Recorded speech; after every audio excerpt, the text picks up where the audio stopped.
कि जहां पे दोहरी सरकार काम करती है, एक नहीं दो सरकार, जैसे सेंट्रल और स्टेट लेवल की। यानी हम बिहार गवर्नमेंट के कंट्रोल में भी आएंगे क्योंकि हमारा राज्य बिहार हुआ, और हम सेंट्रल गवर्नमेंट के कंट्रोल में भी आएंगे क्योंकि हम भारत के भी हैं। ठीक है, नागरिक एक ही रहेगा लेकिन दोनों का क्षेत्राधिकार अलग अलग रहेगा। अच्छा, मान लीजिए सेंट्रल गवर्नमेंट के पास ज्यादा पावर, स्टेट गवर्नमेंट को पावर को छीन लेगा। पावर की गारंटी देने वाला संविधान है। Fundamental provision of constitution can not be change by only central government. कि लोकसभा प्लस राज्यसभा में 2/3 मेजोरिटी से पास करवाना होगा बिल को। सुप्रीम कोर्ट के पावर को भी छीन लेगा, तब तो फिर डिक्टेटरशिप आ जाएगा, बेकार हो जाएगा। अकेले पार्लियामेंट संविधान में बहुत बड़ा परिवर्तन, खासकर फंडामेंटल प्रोविजन को चेंज नहीं कर सकते। हम लोग जब भी टैक्स पे करते हैं तो सिर्फ एक गवर्नमेंट को नहीं करते हैं, हम लोग सेंट्रल को भी करते हैं, स्टेट को भी करते हैं। जय हिंद। इस वीडियो में हम लोग फेडरलिज्म के फीचर्स के बारे में पढ़ेंगे। पिछला वीडियो में हम लोगों ने पढ़ा था कि फेडरलिज्म क्या है, फेडरल सिस्टम और यूनिटरी गवर्नमेंट के बारे में हम लोग डिफरेंस भी पढ़े थे। तो इसमें हम लोग उसका फीचर्स पढ़ेंगे कि भारत के संविधान में हम लोगों ने फेडरलिज्म अपनाया है तो उसका क्या क्या फीचर्स है। अगर हम किसी कंट्री को फेडरल कहते हैं, जैसे भारत है, अमेरिका इसको फेडरल कह रहे हैं, तो क्या क्या फीचर्स होना चाहिए। फिर जनरली हम लोग डिफिनेशन में कहते हैं कि 2 से ज्यादा स्तर की सरकारें होती है, डिफरेंट लेवल्स ऑफ गवर्नमेंट में पावर शेयरिंग होता है, जिसको हम लोग फेडरलिज्म कह रहे थे। पावर का डिवीजन होता है between different layers of the government. तो आइए यहाँ पे हम लोग फीचर्स देखते हैं। ये एनसीईआरटी में टोटल 7 पॉइंट्स दिया है क्लास 10 के बुक में, उसी को हम लोग यहाँ पे डिस्कस करेंगे। और एग्जामिनेशन और बोर्ड पॉइंट ऑफ व्यू से बहुत ज्यादा इंपॉर्टेंट क्वेश्चन है, जनरली फिक्स क्वेश्चन है ये सब, जो आता ही आता है। ठीक है, तो देखिए पहला ही फीचर हमारा डिफिनेशन ही है। फेडरलिज्म का डिफिनेशन पहला फीचर ही है कि देयर आर 2 और more levels of the government. Federalism का सबसे पहला फीचर ही होगा कि जहां पे दोहरी सरकार काम करती है, एक नहीं दो सरकार, जैसे सेंट्रल और स्टेट लेवल की, और भी लोकल गवर्नमेंट भी होती है। तो डिफरेंट लेवल्स ऑफ सरकार होती है और डिफरेंट लेवल्स को पावर भी दिया जाता है कॉन्स्टिट्यूशन के द्वारा। ऐसी कि नहीं सरकार बना दी और पावर नहीं है, नहीं, पावर भी होगा, डिफरेंट लेवल की सरकार होगी। तो पहला फीचर है कि डिफरेंट लेवल होना चाहिए।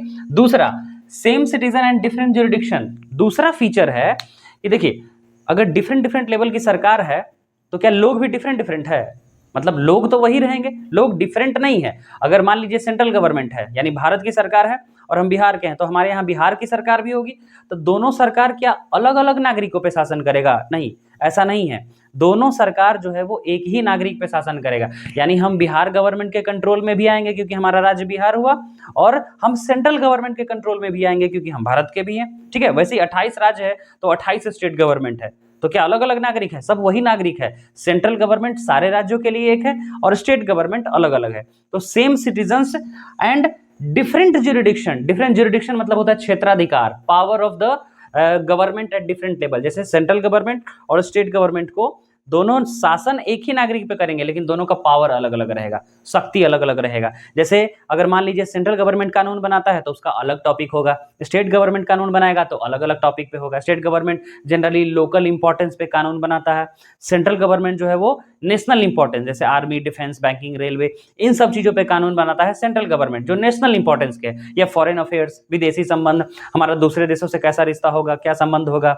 इन सब पे चर्चा करने का, इन सब पे कानून बनाने का अधिकार जो होता है वो सेंट्रल गवर्नमेंट के पास है। यानी यहाँ पे है सेम सिटीजन, नागरिक एक ही रहेगा लेकिन डिफरेंट ज्यूरिडिक्शन, दोनों का क्षेत्राधिकार अलग अलग रहेगा। खासकर किन क्षेत्रों में? तो देखिए 3 क्षेत्रों में। लेजिस्लेटिव, कानून बनाने का अधिकार जो अभी हम बताएं। टैक्सेशन के मामले में भी अलग अलग है, नीचे हम लोग पढ़ेंगे फाइनेंशियल ऑटोनॉमी। टैक्सेशन, टैक्स भी दोनों को अलग अलग जाता है। ठीक है, सेंट्रल गवर्नमेंट को अलग टैक्स जाता है, स्टेट गवर्नमेंट को अलग टैक्स जाता है। एडमिनिस्ट्रेशन, प्रशासन, शासन करने का अधिकार भी दोनों का अलग अलग है, एग्जीक्यूटिव हेड भी अलग अलग होते हैं। ठीक है, तो ये हमारा दूसरा फीचर है। तीसरा देखिए, power guaranteed by the constitution to each tier of the government. मतलब हमारे पास दोहरी सरकार है, दो को सरकार काम कर रहा है, तो पावर भी अलग अलग होना चाहिए। सेंट्रल गवर्नमेंट के पास भी पावर है, स्टेट गवर्नमेंट के पास भी पावर है। अच्छा, मान लीजिए सेंट्रल गवर्नमेंट के पास ज्यादा पावर है, तो क्या वो स्टेट गवर्नमेंट को पावर को छीन लेगा? नहीं छीन सकता है। इसलिए नहीं छीन सकता है क्योंकि उसको पावर की गारंटी देने वाला संविधान है, और संविधान, कॉन्स्टिट्यूशन को वायलेशन नहीं कर सकता है सेंट्रल गवर्नमेंट। अगर ऐसा करेगा तो फिर एक और गार्जियन बैठा हुआ है कॉन्स्टिट्यूशन का, जिसे हम सुप्रीम कोर्ट कहते हैं, वो तुरंत बीच में आ जाएगा, तुरंत सेंट्रल गवर्नमेंट का कान पकड़ लेगा कि अरे तुम्हारा इतना औकात हो गया, सेंट्रल गवर्नमेंट के पावर को छीन सकता है? नहीं, वो किसी के पावर को, किसी के अधिकार को छीन नहीं सकता है। संविधान ने जो कह दिया वो उसको फॉलो करना ही पड़ेगा, ठीक है। तो स्टेट गवर्नमेंट को हाँ कह सकते हैं कि लोकल इंपॉर्टेंस या कम पावर है, तो है ना कम पावर, जितना पावर है उसका यूज करेगा, ऐसा नहीं है कि उस पावर को भी सेंट्रल गवर्नमेंट छीन लेगा, this is not possible, okay. तो power guaranteed by the constitution to each tier, central को भी स्टेट को भी सबको पावर है। अगला देखिएगा fundamental provision of constitution. Constitution fundamental provision क्या होता है? फंडामेंटल प्रोविजन जैसे फेडरलिज्म, ये एक फंडामेंटल प्रोविजन ऑफ कॉन्स्टिट्यूशन है। Power sharing, secularism, Republic, democracy, fundamental rights, fundamental duties, ये सब basic structure of the constitution है। इन सब चीजों को चेंज नहीं कर सकता है। इक्वलिटी, फ्रेटर्निटी, लिबर्टी, इन सब चीजों में कोई भी बदलाव इतना आसान नहीं किया जा सकता, लेकिन बहुत टफ है। तो क्या ये सेंट्रल गवर्नमेंट कल होके चेंज कर सकता है? तो नहीं। Fundamental provision of constitution can not be change by only central government. सिर्फ और सिर्फ सेंट्रल गवर्नमेंट फंडामेंटल प्रोविजन को चेंज नहीं कर सकता है। अगर उसको चेंज करना होगा तो पार्लियामेंट में, यानी कि लोकसभा प्लस राज्यसभा में 2/3 मेजोरिटी से पास करवाना होगा बिल को। उसके बाद हमारे पास 28 राज्य है तो कम से कम आधा राज्यों से उस बिल को पास करवाना पड़ेगा, वो भी बहुमत से, मेजोरिटी से, जो लगभग नामुमकिन है, ठीक है। तो फंडामेंटल प्रोविजन अगर कॉन्स्टिट्यूशन का चेंज करना हुआ तो सिर्फ सेंट्रल गवर्नमेंट से नहीं होगा, उसके लिए कम से कम आधा या आधा से ज्यादा राज्यों के विधानसभाओं से भी पास करवाना पड़ेगा, जो लगभग नामुमकिन है ना। वही लिखा हुआ है कि fundamental provision of constitution can't change by the one level of government, सिर्फ सेंट्रल गवर्नमेंट। मान लीजिए अगर ऐसा करता, मान लीजिए सेंट्रल गवर्नमेंट को अधिकार दे दिया जाता कि तुम कॉन्स्टिट्यूशन चेंज कर सकते हो, तो कल होके वो कैसा चेंज कर देगा? कह देगा कि हम स्टेट गवर्नमेंट के सारे पावर को हम अपने में समाहित करते हैं, ठीक है। ऐसा बिल पास कर दिया तो दिक्कत हो जाएगा ना। यानी कि अगर सेंट्रल गवर्नमेंट स्टेट गवर्नमेंट से पावर को छीन लिया तो फिर फेडरलिज्म रहा कहाँ? बहुत सारा चेंज कर सकता है, सुप्रीम कोर्ट के पावर को भी छीन लेगा, तब तो फिर डिक्टेटरशिप आ जाएगा, बेकार हो जाएगा। और वैसे हमारे यहाँ फेडरलिज्म है, तो इसीलिए अकेले पार्लियामेंट संविधान में बहुत बड़ा परिवर्तन, खासकर फंडामेंटल प्रोविजन को चेंज नहीं कर सकता। इस पॉइंट को ध्यान से फिर से रिवाइंड करके एक बार समझ लीजिएगा, ये ज्यादा इंपॉर्टेंट पॉइंट है, इससे ऑब्जेक्टिव भी बनते हैं, ठीक है, एग्जाम्स में। पांचवा फीचर्स देखिए हम लोग।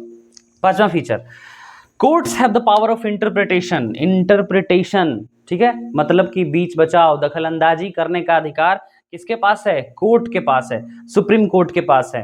अगर मान लीजिए सेंट्रल गवर्नमेंट और स्टेट गवर्नमेंट में किसी कानून को लेके तू मैं हो गया है ना, या सेंट्रल गवर्नमेंट के पावर को जबरदस्ती छीनने का प्रयास किया गया, या उसके कानून को दबाने का प्रयास किया गया, कौन? सेंट्रल गवर्नमेंट ऐसा कर रहा है स्टेट के साथ, ठीक है।